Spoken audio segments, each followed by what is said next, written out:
Santa Cecília FM apresentou Momento de Reflexão com o Frei Rosântimo. Rádio Santa Cecília FM. A gente conhece a força da cooperação há muito tempo e agora só ela é capaz de derrotar o coronavírus. É hora de ser próximo, ficando distante, de estar ao lado, mesmo de longe. Por isso, fique em casa o máximo que puder. Lave bem as mãos e use elas para falar com a gente pelo telefone, internet banking ou aplicativo. E se nossas agências estiverem fechadas ou com horário reduzido, lembre que a nossa parceria está sempre aberta. Sicredi, gente que coopera, cuida. Começa agora CDL no ar, aqui na Santa Cecília FM. A apresentação, Roberto César. Oferecimento Sicredi, gente que coopera, cresce. 6:01, boa noite. O comércio e as principais notícias do dia. CDL no ar, uma realização da Câmara de Dirigentes Lojistas CDL Santos Praia. Comentaristas e a sua participação pelo WhatsApp. 99797-1077. Perdeu o CDL no ar? Ouça a qualquer hora do seu dia no Spotify. Estamos ao vivo em facebook.com/Santa Portal. A produção é da Elaine Brazão. Boa noite, Elaine. Boa noite, Roberto, bancada e ouvintes. Comentários de José Geraldo Gomes Barbosa, engenheiro químico, advogado, mestre em Direito Ambiental e consultor ambiental.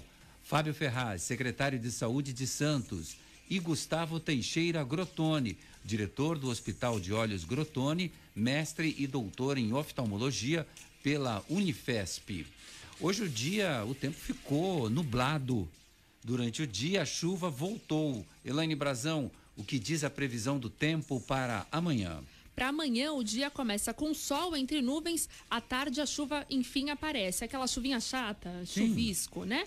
E à noite esfria chegando aos 21 graus. À noite, 21. E na madrugada. Na madrugada. E durante o dia? A máxima é de 26. Lá por volta das 4 da tarde, por aí já tá. Tá bom. Nossa, tá alto o retorno do meu fone. Tira um pouquinho para mim, por favor. Muito alto.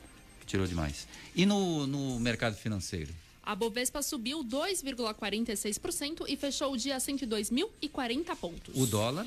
O dólar caiu 0,5% e fechou a R$ 5,46. No CDL no ar, você fica sabendo que a Semana do Desconto, promovida pelo Sim Comércio Baixada Santista, será em setembro. A Semana do Desconto vai acontecer entre os dias 3 e 13 de setembro e a expectativa é de que a ação aqueça as vendas do varejo. USP divulga que medicamento tem auxiliado a acelerar a recuperação de pacientes. Anti-inflamatório colchicina acelera a recuperação dos pacientes hospitalizados. Não tem nome de remédio fácil, né? Todos eles são bem complicadinhos. Esse novo anti-inflamatório que diz que acelera a recuperação dos pacientes. Colchicina. É um trava-língua quase, né? Nossa, que horror. Poupa Tempo volta a atender presencialmente. Agendamento dos serviços nos postos de Santos e Guarujá devem ser feitos pelo portal poupatempo.sp.gov.br. OMS diz que pessoas de 20 a 40 anos estão impulsionando a pandemia. Para a Organização Mundial da Saúde, isso aumenta o risco para os mais vulneráveis. Correios entram em greve por tempo indeterminado em todo o Brasil. Negligência com a saúde dos trabalhadores e o não fechamento do acordo coletivo de trabalho são os motivos da paralisação. Polícia Federal cumpre mais de 150 mandados em 12 estados e no Distrito Federal em operação contra o tráfico de drogas. Justiça determinou o sequestro de fazendas, aviões, além do bloqueio de 100 milhões de reais. Governo de São Paulo oferece 10 mil vagas com auxílio-desemprego em 365 municípios. Programa Emprego e Renda disponibiliza vagas e cursos de qualificação profissional, benefício mensal de R$ 330. Inscrições estão abertas a partir desta segunda-feira. Museu do Café volta a funcionar na quinta, sempre de quinta a domingo, das 11 da manhã às 5 da tarde. E tem muito mais nesta terça-feira, 18 de agosto de 2020. O Jornal CDL está no ar.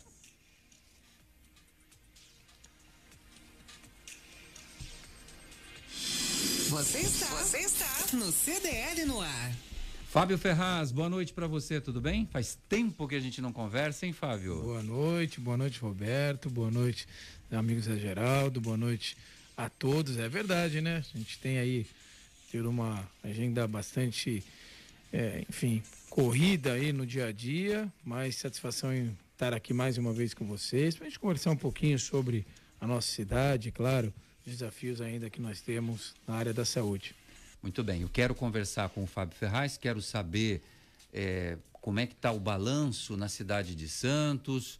A gente vem acompanhando os números dessa pandemia que mostra que os leitos estão assim com uma capacidade absolutamente confortável, mas já a gente vai convocar o Fábio Ferraz para dar um panorama geral da saúde na cidade. Antes eu quero falar com o Zé Geraldo, porque hoje teve operação da Polícia Federal. Zé Geraldo, você acompanhou isso? Sim, eu acompanhei. Veja. Boa noite para você, em primeiro lugar. Boa noite, Roberto. É a emoção de participar de um ao programa vivo. Ao vivo com talvez um dos melhores, se não o melhor secretário da saúde que eu já vi aqui. É verdade. É verdade. Estou dizendo isso para você porque você nota 10, menino. Vou te chamar de menino porque eu sou bem mais velho que você. Mas você foi eficientíssimo nessa pandemia e eu te digo isso porque eu já citei aqui no programa um caso de um amigo meu de Ribeirão Preto que ligou para mim, falou assim, de Ribeirão Preto não, de Campinas, ligou para mim, Zé, vou mandar minha tia para ir para Santos porque o SUS aí está dando show de bola. E a tia dele veio para cá. Então, aqui, os conceitos que vocês aplicaram, tanto no Hospital Vitória quanto no Estimador, a maneira como vocês equiparam, a prontação de vocês, você e o prefeito Paulo Alexandre, de saúde, nota 1000. Obrigado pelas palavras. E você sabe que eu sou um crítico em termos de dizer para você que eu uso a minha massa crítica como munícipe. Eu falo das coisas boas que o senhor Alcade faz e das coisas ruins que eu julgo. Mas isso não tem nada a ver com o meu sobrinho, que é nota 10, se ele precisar, eu tenho o maior orgulho de ser prefeito da cidade. Eu sou o primeiro a defender o cidadão Paulo Alexandre Barbosa. Mas, como Alcade, a gente tem que ser, como munícipe, cumprir a nossa função de munícipe. E nesse quesito saúde, vocês emplacaram maravilhosamente. E essa área de saúde, você sabe que eu tenho uma certa experiência nisso, né? E eu quero dizer, dar um testemunho meu, já disse várias vezes, né, Roberto, aqui no programa. Verdade. Vocês, nota 1000. Eu queria te dizer pessoalmente isso, mas nota 1000. Nota 1000 mesmo, rapaz, porque eu conheço bem essa área. O que vocês fizeram é um trabalho muito grande. E você, como executor disso aí, claro, o comandante disso aí, você nota 1000, Fábio. Tá bom?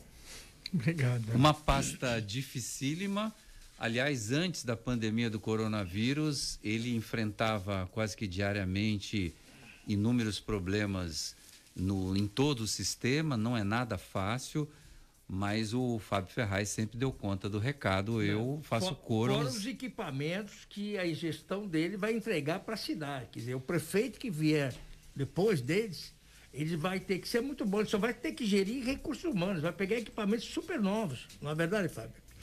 Não, é verdade, olha, de fato não são poucos os desafios na saúde, né? Eu não sei se até furo aqui um pouquinho a pauta do Roberto, mas não são poucos e claro também ainda temos desafios a serem superados, né? A gente imaginar que temos hoje uma saúde que não tem nenhum algo a ser aprimorado, algo a melhorar também seria uma ilusão, mas eu realmente agradeço demais, palavras carinhosas, e eu sei o quanto que é importante a gente ter, sim, essa ação da sociedade civil sempre organizada para trazer as críticas, mas também quando a gente tem a oportunidade de ter um reconhecimento, sempre é muito bom ouvir sim. Mas realmente creio que sobre o enfrentamento à epidemia, nós temos aí um time da saúde que é muito voluntarioso. E o time realmente deu show, viu, Zé Geraldo? Olha, eu vou dizer, tem um jargão no meio médico, né, que o pessoal gosta de dizer, às vezes que encurtou o braço, né? Quando o cara tá num plantão e dá aquela, sabe, aquela enrolada e não quer atender direito.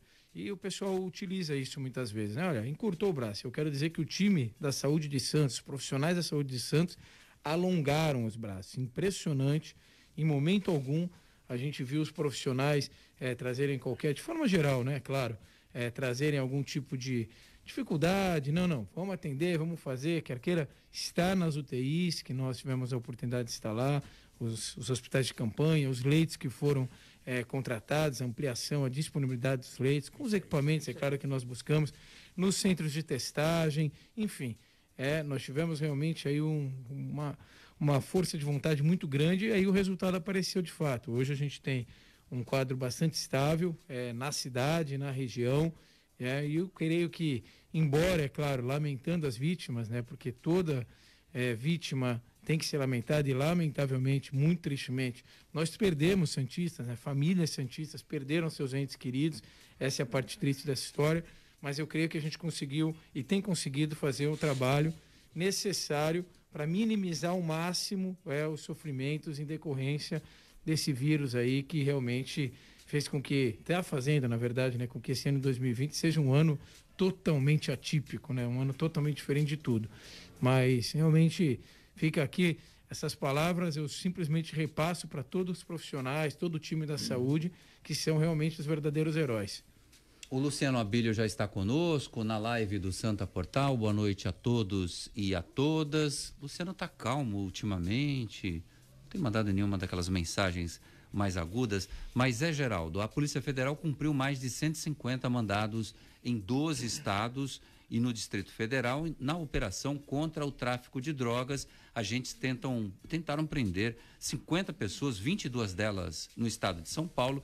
Traficante preso em Jundiaí em 2019 foi peça-chave para deflagrar essa operação na manhã de hoje. A Justiça determinou a apreensão de fazendas, aviões, além do bloqueio de 100 milhões de reais, Zé Geraldo. O Roberto, o que salta aos olhos, o que me impressionou, a organização e a sincronia entre 4 quadrilhas. Uma era responsável pela internalização da droga do Paraguai no interior de São Paulo. Outra era especializada em logística e transporte, que ficava em Pernambuco, que dizia de onde deve sair a mercadoria, para que porto. E a outra de captação, troca de dinheiro, que era no Brás, nas lojas da Loja Oriente e 25 de março. Me impressionou a organização dessa turma nisto. Eles foram apreendidos, Roberto, cerca de 7 aviões, 5 helicópteros, 42 caminhões, uma série de motos e mais 100 milhões de reais. Né? É uma coisa, veja, é uma organização bem estabelecida. Agora eu pergunto para você, como é que isso tudo foi criado? Como é que tudo isso foi implantado diante de todas as leis, as regulamentações, as pessoas, a polícia, o Ministério Público? Mas isso está funcionando há anos e anos. Só o ano passado eles conseguiram exportar quase que 11 milhões de cocaína, fora outros 11 que tinha aqui, que eles pegaram. Quer dizer, e o que se vê hoje não é só o Porto de Santos como sendo o principal escoador, ponto de escoamento da droga. Natal, no Rio Grande do Norte, Alagoas, Pernambuco, Salvador. Cara, foram presos gente no Paraná, no Mato Grosso do Sul, na Bahia, em Alagoas, em São Paulo. Caramba, tudo, veja, é uma organização, é um holding. Agora, pergunto eu, por que isso existe? Essa é a pergunta que não quero calar. Por que isso existe? Existe porque tem demanda. Porque tem demanda, Roberto. Se não tivesse demanda, não teria existido. É um bom negócio, deve ser um bom negócio. Só um dos pilotos, para você ter ideia, num espaço de 2 anos, o cara tinha um carro usado, que ele pagava em prestações, ele foi preso com cerca de 10 carros, 2 aviões, 4 fazendas no interior do Pará. Como é que pode? Um piloto. Não é? Então, essas coisas eu coloco. Como consertar isso? Eu acho que tem que voltar à base. As crianças, aos adolescentes, tem que vestir isso. Porque não tem outra. Porque a Polícia Federal, ela foi muito responsável, foi, digamos assim, foi muito ativa, mas ela teve o apoio central da agência que estabelecida de controle de drogas e crime em Londres, que é a Agência Central da União Europeia. Eles é que deram as dicas formais, eles que localizaram cada um dos caras. Então, veja, É um negócio internacional, de atuação da Polícia Internacional, da Interpol, mas essa agência especializada em crime de droga na Inglaterra, mas que serve em toda a Europa. Mas eu pergunto, como evitar que esse tipo de coisa ocorra? Como evitar que nós sejamos escoadores de droga para a Europa? Essa é a questão que se faz. Gustavo Grotoni já está conosco, compondo a nossa bancada, médico oftalmologista e dos bons. Boa noite. Obrigado a todo mundo que está escutando a gente. Bom estar aqui com muitos amigos aqui, né? Hoje temos aqui uma bancada seleta. Muito bom. Bom, eu acabei chegando aqui meio atrasado um pouquinho, mas eu concordo que é um problema que tange a parte internacional, mas eu brinco, em tudo que tem o crime organizado, em tudo que tem o setor aí de tráfico de drogas, não só o tráfico de drogas, tem outros crimes, aí até tráfico de gente, né? Mas assim, eu brinco, siga o dinheiro, né? Porque geralmente o dinheiro ele deixa traços, né? E os traços eles são mais fáceis muitas vezes de você conseguir seguir esse rastro e chegar em quem quer que seja. E eu brinco, o crime pode ser organizado como qualquer empresa, mas se acaba o dinheiro da empresa, por melhor que seja o funcionário vai embora, né? Não tem como manter. Então, eu acho que assim, além do trabalho, assim, difícil, né? Eu brinco, a Polícia Federal e outros órgãos que fazem realmente a parte internacional aí de tentar fazer a vigilância e coibir o tráfico, e aqui na região não é diferente, né? É um trabalho difícil, né? É um trabalho meio de formiguinha, porque você... eu não vou dizer que está enxugando o gelo, porque, na verdade, tem que se fazer alguma coisa. Mas é que as forças são muito grandes, né? Então, realmente, enquanto o Brasil, né, como país, não tiver, talvez, uma legislação que permita, né, de uma maneira mais ágil, você rastrear esse dinheiro, você bloquear esses bens, isso acaba fazendo com que tenha uma perda da força do tráfico, né, ou do crime organizado, né? Isso se perpetua. E o pior, né, eu estava, né, até sendo pontuado antes, você tem um exemplo ruim a ser seguido, né?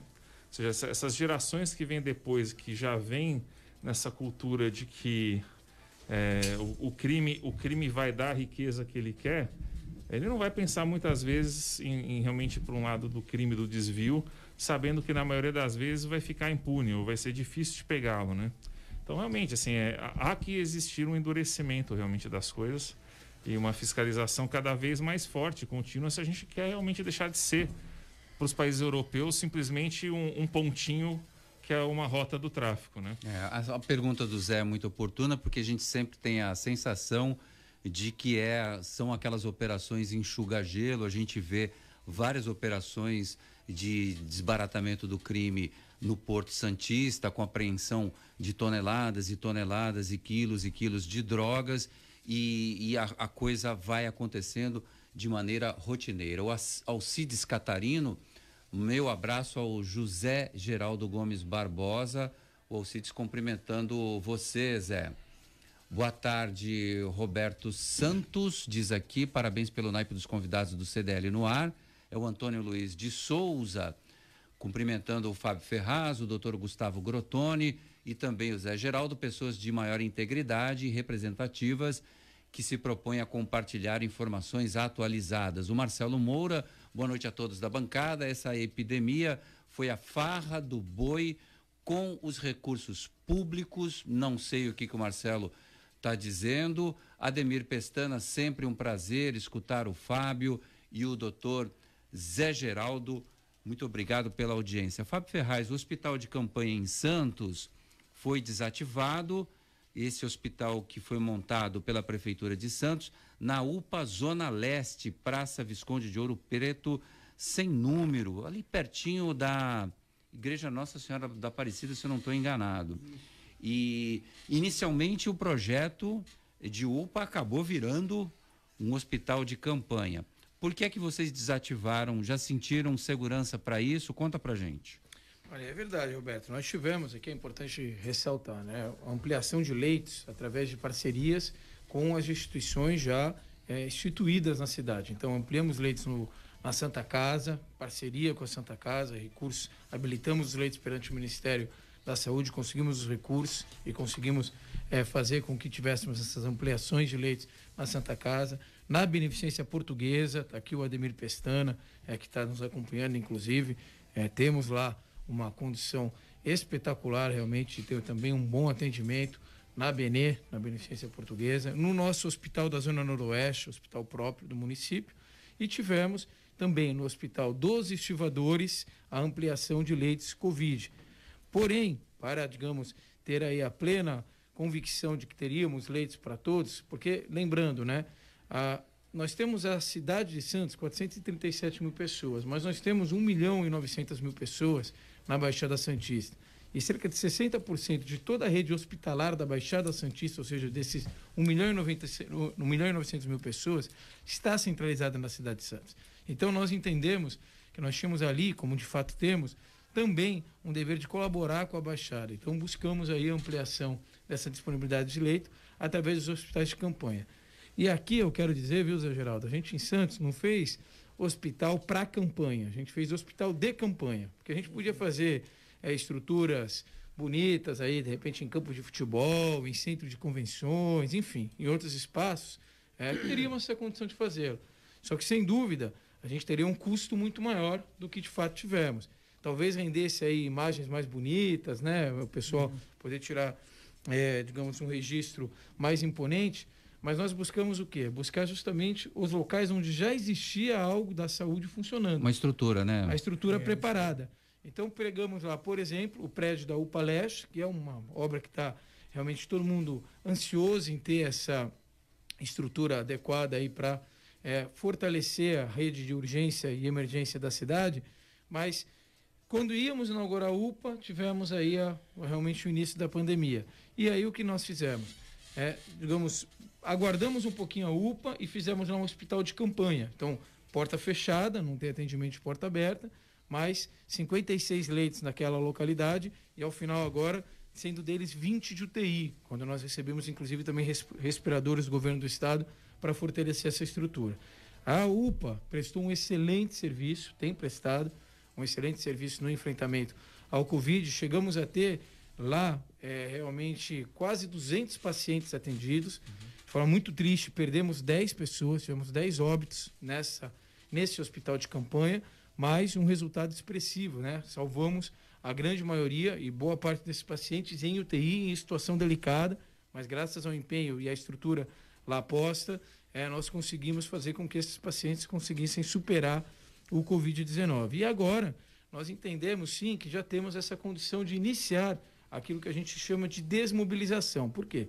Só para que todos tenham uma ideia, a rede de UTI Covid em Santos chegou a ter quase 80% de ocupação, ou seja, um número bastante expressivo.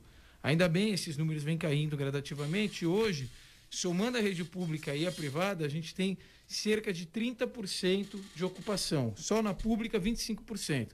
Então, com 30% de ocupação, a gente pode dizer que está com absoluto controle já da situação nesse momento. E percebemos também, esse quadro, ele já está concretizado há mais de 3 semanas, de forma contínua, com essa casa de ocupação. Então, podemos sim desmobilizar. Por quê? A gente está falando de recurso público no final da história. Então, agora é necessário sim que a gente já possa iniciar essa desmobilização e devolver à população justamente o projeto inicial, que é o da UPA da Zona Leste. Então, no dia 27, essa é a segunda parte da notícia, né? Dia 17, portanto, ontem, desativamos a UPA, e o hospital de campanha da UPA, melhor dizendo, e dia 27 iniciamos com as atividades da UPA. Aí sim, com todo o formato de uma unidade de pronto atendimento, que vai ajudar e ajudar muito o atendimento para a região num todo. Gradativamente, a gente percebendo o comportamento, seguindo nessa mesma linha, que é o que nós esperamos, é claro, né, a diminuição de fato dos casos, a gente vai desativando cada um dos hospitais de campanha. Aqui na FIP temos outro hospital de campanha, aqui na Conselheiro Nebias, o hospital de campanha do Hospital Vitória e também, é claro, reconversando com a Beneficência Portuguesa, com a própria Santa Casa, para que a gente possa também, em algum tempo, desativar os leitos nessas unidades hospitalares, leitos específicos Covid, para poder ampliar a oferta de leitos para as outras enfermidades. Então, tudo com muito planejamento, tudo com muita tecnicidade, sempre baseados em números, mas hoje a gente tem esse cenário na região e que permite realmente que a gente já possa iniciar, portanto, essa desmobilização do Covid. A UPA Zona Leste tem 3.000 metros quadrados, 3 vezes maior do que o antigo pronto-socorro, que funcionava no mesmo endereço, sendo a maior da cidade, e vai funcionar todos os dias, 24 horas por dia, e reabre dia 27. É dia isso? 27. O pessoal às vezes pergunta. É bem simples de entender, pessoal. Uma UPA, basicamente, está aqui o doutor Gustavo. Então, o que nós temos? No pavimento principal dele, no pavimento térreo, nós temos consultórios. Então, a pessoa chega numa unidade de pronto atendimento, a primeira coisa que vai acontecer com ela é ser atendida por um profissional. Então, numa sala, tem lá uma mesa, um computador, uma maca, enfim, os demais equipamentos necessários para fazer uma consulta médica. Muito bem. O que nós fizemos? Nós desativamos esses consultórios e esse espaço vira um leito hospitalar. Então, nós passamos toda a tubulação de gás, estruturamos as réguas nas paredes. O que é a régua? Aquela onde fica justamente as entradas para as tubulações, enfim, para os equipamentos que vão ser utilizados, e colocamos ali, onde tinha uma mesa e cadeiras, uma cama hospitalar. Muito bem. Agora é esse movimento inverso. Então, a gente vai tirar todos esses equipamentos e reestruturar um consultório médico, seguindo, portanto, essa linha. Portanto, por isso esse prazo aí de 10 dias, para que a gente possa fazer essa reestruturação e no dia 27 começar com as atividades da UPA, que vai ajudar muito no pronto atendimento da cidade e da região. 6h26, vem aí a Semana do Desconto, promovida pelo Sim Comércio Baixada Santista em setembro. O Sindicato do Comércio Varejista da Baixada Santista vai realizar o evento local, que vai se unir à Semana do Desconto do Brasil entre os dias 3 e 13 de setembro. Esse será o primeiro grande evento do varejo na região após a reabertura gradual do comércio. A adesão dos empresários é gratuita. Para participar, basta oferecer descontos em produtos ou serviços. A Semana de Descontos Brasil vem para mais um degrau na escada, que levará a uma retomada estável e a menos incerteza na geração de renda das pessoas comandando essas empresas, lojas e comércios, disse o presidente do sindicato, Omar Assaf. O comerciante também pode contar com uma plataforma para a participação na Semana do Desconto Brasil, a comprar em Santos, uma vitrine virtual para os estabelecimentos locais. Os empreendedores podem registrar produtos nesse ambiente online e promover a sua marca. A Semana do Desconto também tem a participação de hotéis, lojas de automóveis, instituições financeiras, agências de viagens e restaurantes. José Geraldo. Habib Chocran, Nicolau Bed. Habib, Massari, chegando, Massari. Nicolau, Habib Chocran, Nicolau. É isso aí, grande coisa. Os comerciantes merecem isso e nós temos que voltar a ser a nossa Santos pujante, não é? Que nós éramos antes dessa pandemia. E nota 10, pô. Quem bolou isso? O Omar, parabéns ao Omar. Também, eu acho que o Nicolau também organiza bem. Sim, óbvio. O Nicolau gosta de Massari, não é? Então nota 10, o que eu posso dizer? Nota 10. Ô, Fábio, uma questão, se me permite, Roberto, voltar a pergunta para ele. Eu ia girar outros assuntos e voltar na saúde com o Fábio Ferraz daqui a pouco. Então tá bom, eu espero você. Eu quero ouvir o Gustavo Grotoni também. Eu quero saber como é que tá lá no seu centro, no seu hospital oftalmológico, como que aconteceu essa pandemia para vocês lá? Houve primeiro um fechamento, depois um retorno gradual. Como é que está o funcionamento hoje do Hospital de Olhos Grotoni? Então, como todo estabelecimento de saúde, né, num primeiro momento, a gente não podia fechar, né? Porque, obviamente, a gente tem pacientes que são crônicos, alguns pacientes que estavam recém-operados, alguns que estavam em tratamento, que precisavam do segmento. Então, a gente, além de ser um estabelecimento de saúde, tinha essa necessidade de manter aberto. Mas no começo a gente teve uma queda muito grande nos atendimentos. Realmente a gente estava fazendo basicamente o atendimento de emergências e de alguma coisa desses pacientes que eram recém-operados, né? E eu acho que, como todo mundo, a gente teve que se adaptar, né? Foi um período inicial aí que a gente, eu posso dizer, pelo menos o primeiro mês, os primeiros 45 dias, a gente estava aprendendo um pouquinho a lidar com a situação, né? E aprendendo até um pouco sobre a doença, né? E sobre como que as coisas estavam realmente espalhando, porque o começo realmente do Covid foi um desastre, né? Um desastre em todos os aspectos. desde a boataria, né, que realmente eu acho que colocou todo mundo em casa de uma maneira, num pânico, né, a palavra certa eu acho que é essa, pânico, né, as pessoas não estavam com medo, elas estavam com pânico de sair na rua. E assim, eu acho que até hoje todo mundo deve manter as medidas sanitárias, o distanciamento social, usar a máscara, tomar as medidas de higiene possíveis e realmente sair para coisas que sejam importantes. Eu acho que assim, coisas que sejam banais, frugais, se puder esperar um segundo momento, óbvio, eu acho que é melhor. Eu não sei a opinião de todos e não sou dono da verdade, mas acho que podendo evitar coisas desnecessárias, realmente não precisa ficar saindo à toa, né? Mas a retomada tem que acontecer. Então, assim, na nossa clínica a gente começou gradativamente a implantar barreiras, né? Então, primeiro era a entrada na clínica, que a gente media a temperatura e o álcool gel, quando ainda ninguém estava muito fazendo isso, a gente começou. E também o piso a gente passou também um antisséptico, que todo paciente quando entra na clínica ele tem que passar por dois carpetes com antisséptico para tentar pelo menos fazer uma desinfecção ali do calçado, né? Depois a gente ampliou uma área que a gente já tinha aberta para que os pacientes numa distância até maior do que 2 metros, que é o recomendado, ficassem numa área ventilada, né, distantes uns dos outros antes de entrar para a sua consulta, mas sem aglomeração em ambiente fechado dentro da clínica, né? E depois a gente foi implementando algumas outras coisas. Por exemplo, a gente fomos com certeza dos primeiros centros, até eu cheguei na época até conversar com o Fábio, a gente pensou se isso era viável de fazer ou não nas UPAs. A gente implementou um sistema de irradiação por ultravioleta para, no intervalo entre as consultas, meio que dar uma descontaminada na sala.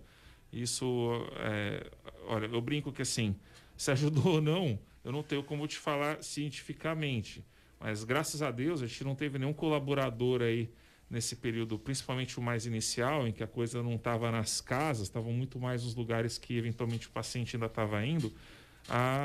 Nenhuma colaboradora teve nada, contraiu Covid. E assim, e todas as outras medidas, realmente assim, a gente orientava os pacientes, né, ao telefone, desde o primeiro telefonema, que realmente, se tivesse sintoma, que não viessem, né, que buscassem auxílio e que realmente só viessem se fosse realmente necessário. Eu acho que o tempo foi passando, as pessoas estão aprendendo a conviver. Eu acho que assim, o importante é aprender a conviver com o vírus, né, com a nova realidade, né? Não é abandonar a necessidade de cuidados, mas as pessoas estão pouco a pouco aprendendo a conviver. Eu acho que essa fase agora de desmonte, né, dessa estrutura, desse aparelho todo que a prefeitura foi obrigado a se cercar. Eu até queria dar os parabéns aqui para o Fábio, porque as pessoas muitas vezes, e às vezes geram comentários como a gente às vezes lê na internet, né, de que, mas tais estruturas a gente no final viu que foram superdimensionadas e é aquela história, o gestor, ele, quando faz o papel dele, ele tem que se preparar para o pior e rezar pelo melhor. E eu acho que a Prefeitura de Santos fez isso com louvor. Ela se preparou realmente por uma situação que, numa cidade como a nossa, onde a pirâmide etária não é atípica do Brasil, né? A gente tem um número de pessoas idosas, né, numa faixa etária aí acima dos 60 anos de idade, muito fora da realidade brasileira. Imagina a tragédia que realmente não seria se a Prefeitura não tivesse realmente se preparado, tanto nesses locais de campanha, como tendo referenciado hospitais com mais vagas. Então, assim, tá de parabéns a Prefeitura. Realmente, o planejamento da Secretaria, tanto de Saúde quanto de Governo, realmente do próprio gabinete, fez tudo certinho. Agora é o que a gente espera, né? Com atitudes como essa aí que o Omar tá capitaneando e realmente acreditando na população santista e na força que realmente a região tem, eu espero que o reflexo da melhoria da saúde tenha também um espelho na melhoria da saúde econômica da região, que realmente isso é o que a gente está esperando para o próximo trimestre até o final do ano. E todo o comércio agradece. Você citou a questão desses hospitais de campanha, que o Fábio Ferraz já detalhou aqui na sua explanação inicial. Algumas entrevistas que eu fiz com o prefeito Paulo Alexandre, eu perguntava para ele, mas prefeito, isso logo no início da pandemia. O senhor não vai montar hospitais de campanha em estádios de futebol, em ginásios grandes? Ele falou, não, a gente vai trabalhar nas estruturas já montadas dos hospitais, com todos os recursos e tal. E a gente sabe que lá no início, bancar um negócio desse, o cara tem que ter muita firmeza para fazer um negócio desse, e acabou acertando, acertou. Quando erra, a gente critica, mas quando acerta, a gente tem que fazer o registro aqui. Quem diz que comida mineira não é saudável? Se você quer uma alimentação saudável, peça as marmitinhas do Fogo de Minas. São kits de marmitas saudáveis e saborosas. Kits com 10 marmitas, R$ 120. Kit com 6 sopas, R$ 48. O mesmo valor é por kit com 6 saladas. Encomendas com até 3 dias de antecedência pelo WhatsApp. 99607-7369. Consulte taxa de entrega ou retire no local. Peça pelo iFood, Shopping Pátio Iporanga, Restaurante Fogo de Minas. Já vou perguntar para o Fábio, se a gente está no platô, se a gente já está na descendente, a gente já sabe dos leitos de UTI. Mas eu quero saber como é que está a situação atual da Covid-19 em Santos. Já. Você está ouvindo o Jornal CDL no ar. Uma realização da Câmara de Dirigentes Lojistas. CDL Santos Praia. E agora, a pergunta de 2,5 milhões de reais. Você sabe qual é a música?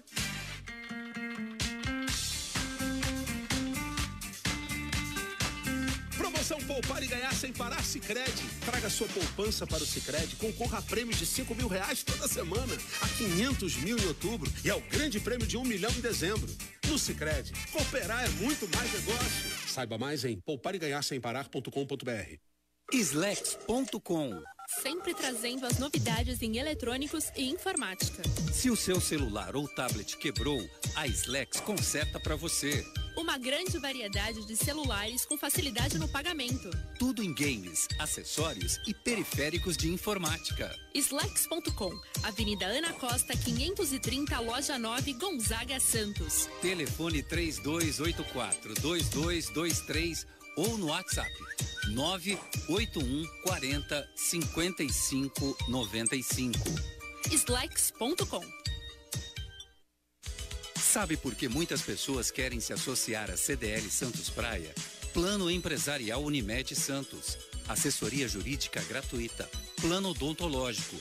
Smart Offices Coworking. O seu escritório na CDL. Salas para cursos e salão para eventos.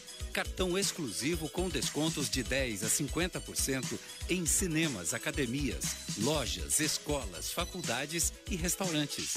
Seja você também um associado CDL Santos Praia. Aqui você ganha muito mais. Você está no CDL no ar. Ação social da CDL Santos Praia em prol da Abrace, Associação Brasileira de Apoio e Combate ao Câncer Infanto-Juvenil. A CDL está vendendo máscaras a R$10 e todo o valor arrecadado é destinado à Abrace, instituição que apoia crianças e jovens portadores de câncer. Abrace essa causa você também.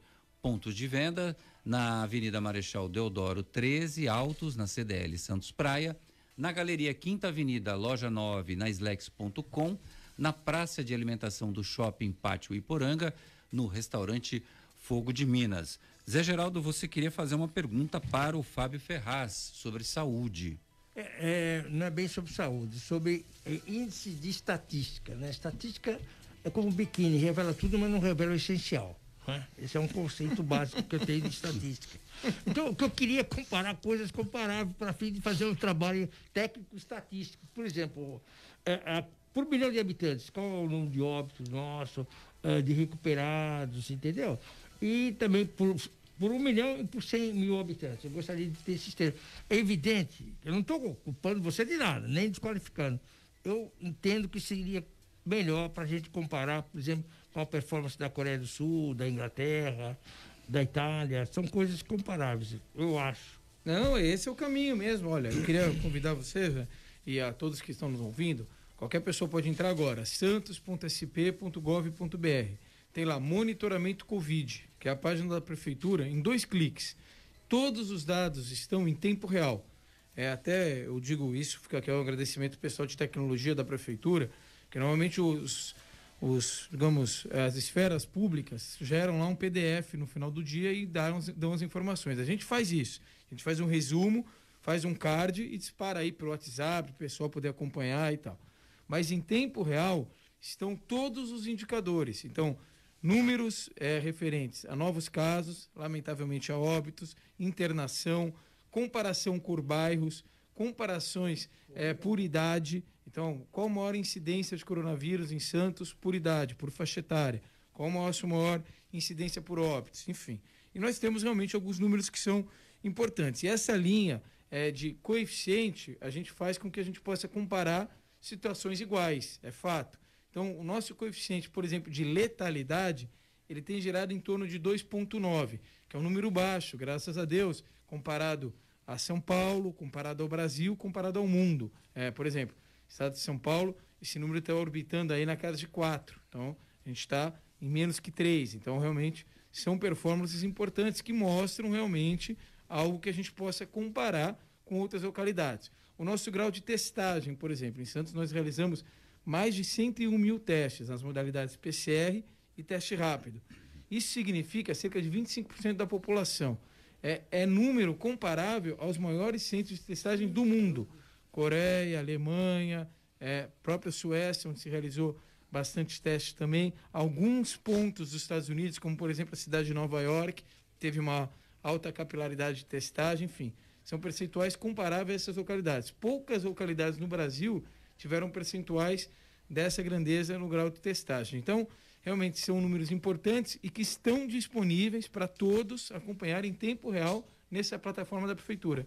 Fábio, eu digo isso e sugiro que isso seja feito de uma forma tal que o pessoal, os futuros pesquisadores que fizerem pesquisa sobre isso, porque essa pandemia vai decorrer vários trabalhos técnicos, principalmente o pessoal de mestrado, de dissertação, de mestrado ou tese de doutorado, tem aí um material enorme para fazer isso. A disciplina jurídica dos hospitais em época de pandemia, que envolve todo esse trabalho de estatística, todo esse trabalho que vocês fizeram, né? Que nós acabamos de elogiar vocês. E você foi um grande mestre, um executor, você soube fazer acontecer. Essa que é a verdade. O prefeito deu as coordenadas e você fez acontecer. Então, essas coisas, Fábio, a gente tem que colocar de uma maneira técnica, com metodologia, para que a gente possa, no futuro, trabalhar esses dados e passar para as gerações do futuro. Sem isso dúvida. É muito importante, ter essa visão para preparar a cidade para isso. Sem dúvida, e eu quero aqui também fazer um reconhecimento, né, que eu acho que é importante. A cidade de Santos, nós tínhamos algumas dificuldades já inerentes à nossa própria cidade, no enfrentamento ao coronavírus. Duas circunstâncias que são absolutamente de conhecimento público. A primeira delas, o nosso alto grau de verticalização. Então, nós temos uma cidade em que muitas pessoas moram em prédios, ou seja, as pessoas moram próximas. É um ambiente mais propício para circulação em massa de vírus. Essa é uma dificuldade. Comparada, por exemplo, uma localidade campestre, onde as pessoas vivem um pouco mais distantes, esse era um primeiro ponto. O segundo ponto é o alto grau percentual de pessoas idosas. Mais de 20% da nossa população é idosa. Então, esse já era um outro fator. Agora, por outro lado, há de se ressaltar que nós temos uma circunstância muito importante, que é a classe médica da cidade de Santos. Nós temos realmente quadros muito importantes, tá, aqui na área da oftalmologia, mas trazendo para a área da epidemiologia, que para o enfrentamento da epidemia, sem dúvida, realmente acaba sendo absolutamente necessário, profissionais esses que já estão, digamos, capilando esses dados, fazem parte de um grupo que nós constituímos para que pudesse organizar isso de forma, digamos, estruturada, e estão já, digamos, começando, inclusive, a realizar trabalhos técnicos. Só para citar alguns nomes aqui, não fazendo injustiças, mas Dr. Ricardo Aiden, Dr. Evaldo Stanislau, Dr. Marcos Caseiro, Dr. Naveira, enfim, profissionais da área de epidemiologia reconhecidos no Brasil todo, que estão na cidade e que fazem parte desse grupo técnico que nos deu muito, mas muito suporte realmente para as tomadas de decisão para o enfrentamento da pandemia. Um time de primeiríssimo nível. Dr. Gustavo Grotoni, dados divulgados pela Academia Americana de Oftalmologia mostram que um dos meios pelos quais a Covid-19 se manifesta é pelos olhos, seja na forma de conjuntivite ou outros tipos de irritação.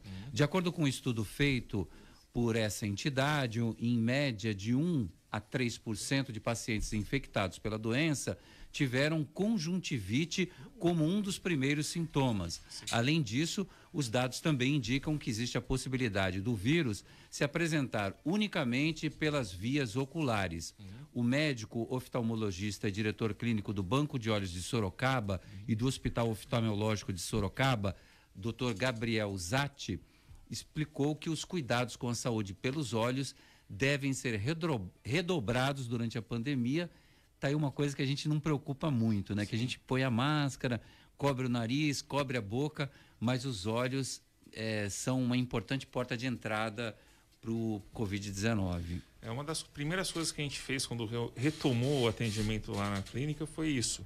Todos os colaboradores e os médicos, além vamos dizer, dos EPIs corriqueiros, né? A gente estava usando ou o face shield, né? Ou um óculos de proteção. Porque o contato do médico oftalmologista com o paciente, com os olhos do paciente, é ali, você está cara a cara nitidamente com o paciente na hora que você está examinando. Então, assim, existia esse perigo de contágio. Tanto que uma das especialidades no começo aí da epidemia que mais foi contaminada foi oftalmologia, seguido por otorrino. Porque você ficava ali muito de frente para o paciente. E assim, no final das contas a gente começou a tomar uma série de medidas, né? Realmente assim, a conjuntivite ela acaba acontecendo em mais ou menos 3% dos casos relatados. Existem também algumas alterações que a gente começou a observar, né? Então assim, alguns pacientes que tiveram Covid, depois por causa da conjuntivite ou enfim, algum efeito colateral, começam a desenvolver um pouco de olho seco também. E uma outra coisa que acontece, existem algumas lesões de retina lá no fundo do olho que muitas vezes o paciente não sente nada, mas são lesões que deixam pequenas hemorragias ali, que depois, graças a Deus, não deixam nenhuma sequela. Que inclusive são muito similares às lesões que se encontravam no início dos pacientes com HIV. Então, meu pai me conta da época, logo que começou o HIV, né, eu ainda era, não era nem aluno de medicina ainda, mas ele me conta que aqui em Santos, que era um lugar que na época estava tendo um alto grau de... Nos anos 80. Isso, nos anos 80. E que a doença era ainda pouco conhecida, pouco divulgada. Acontecia, de vez em quando, de passarem pacientes para um exame de fundo de olho, no corriqueiro, e que tinham essas lesões. Que começaram a ver que eram pacientes que apresentavam já HIV, não sabiam, porque na época não existia essa cultura de testagem, muito menos de prevenção, né? A prevenção veio depois. No começo era aquela história... uma doença relacionada a um grupo X da população. Sim. Depois é que virou, não, é um comportamento de risco. Se você não se prevenir, você acaba tendo o risco de pegar. Mas, semelhante à virose do HIV, existe uma lesão parecida que o Covid acaba fazendo, que foi relatada também.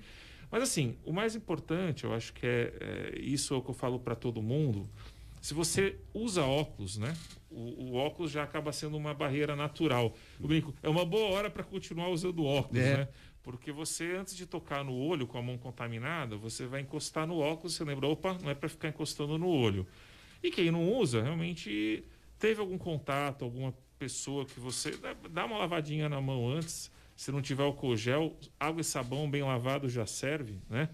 Antes de encostar no olho, porque é uma via de contágio, ou seja, das duas maneiras, você pode se infectar colocando a mão nos olhos, né? Se você tiver com o vírus na sua mão, e você pode infectar outras pessoas se alguém for mexer no seu olho por algum motivo, vou tirar um cisco do olho da outra pessoa, e aí se ela tiver com infecção, ela pode passar.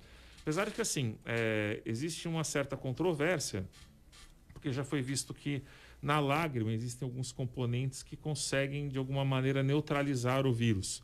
Então, mesmo o vírus tendo sido achado na lágrima, né, ele estava inativo, tá? Então, exceto nos casos em que a pessoa apresenta conjuntivite.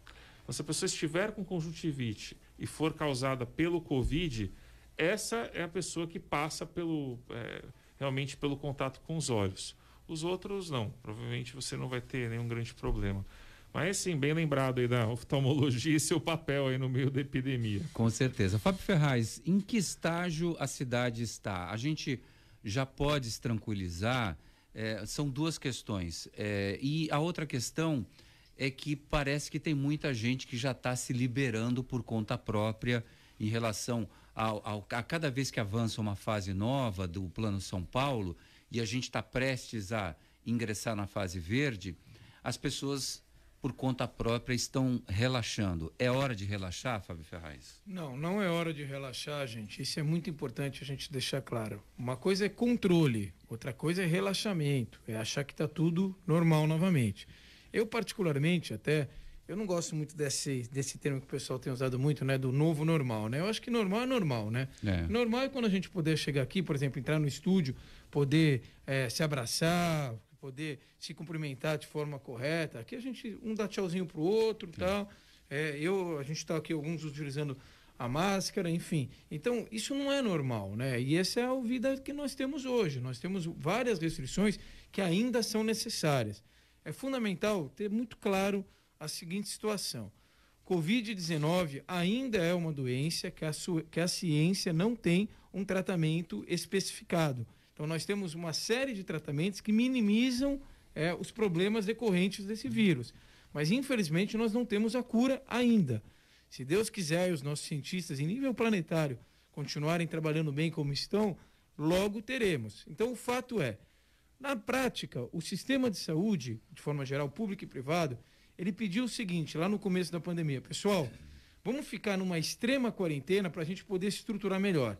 Dá um tempinho para a gente. E nós fizemos a nossa parte. E a população colaborou. Eu digo aqui, os santistas foram realmente, tem sido fantástico. A grande maioria dos santistas compreendeu o momento, tem feito a sua parte, tem colaborado, e nós conseguimos, de certa forma, controlar a doença. Quer dizer que a gente pode ficar tranquilo, que não tem mais coronavírus, que a brincadeira acabou? Não, não é verdade. A gente precisa continuar com as cautelas, mantendo, de certa forma, algum nível de afastamento social, utilizando a máscara, higienização constante. É mais importante, gente, lavar a mão do que o álcool em gel. O álcool em gel é importante também, ele pode ajudar, mas lavar as mãos constantemente, isso sim é fundamental e pode salvar vidas. E o que a gente tem? Do ponto de vista de números, de análise de números, realmente a gente percebe que a gente já teve um período mais elevado, tanto de casos, quanto de óbitos, quanto de internações, e a gente está em decadência. Então, isso pode sim dizer que a gente já teria chegado num ápice, e eu creio que sim, respondendo a sua pergunta de forma clara. O que não quer dizer que a epidemia acabou. Mas sim, estamos num momento de descendência de casos, de novos casos, de casos necessários de internação e de óbitos na nossa cidade, na região, ainda bem. Pode-se ter a famosa segunda onda? Olha, em várias localidades do mundo, infelizmente, houve essa segunda onda.